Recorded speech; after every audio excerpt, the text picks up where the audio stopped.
یعنی اتنا بڑا درجہ، اتنا بڑا مقام سیدنا عمر رضی اللہ تعالی عنہ جب اسلام قبول کرتے ہیں، رسول اللہ صلی اللہ علیہ وآلہ وسلم سے دار ارقم میں، جہاں حضور صحابہ کو تعلیم و تربیت، نماز اور دیگر تعلیم کا اہتمام فرماتے تھے، تو اسلام قبول کرنے کے بعد کہنے لگے کہ یا رسول اللہ، کیا ہم حق پر نہیں ہیں؟ کیا دین اسلام حق نہیں ہے، سچا نہیں ہے؟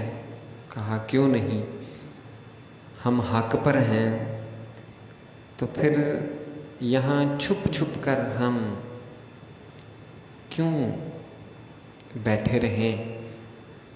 ہم حرم میں چلتے ہیں۔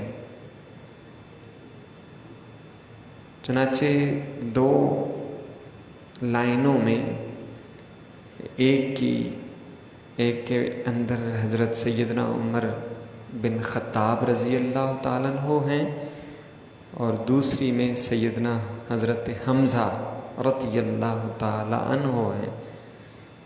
اور اس طرح شان و شوکت کے ساتھ جب حرم کعبہ میں داخل ہوئے تو کفار و مشرکین یہ دیکھ کر ان کے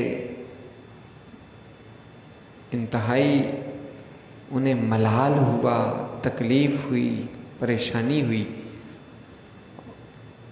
چنانچہ رسول اللہ صلی اللہ علیہ وآلہ وسلم نے سیدنا عمر بن خطاب رضی اللہ تعالی عنہ کو اس دن فاروق کا لقب عطا فرمایا۔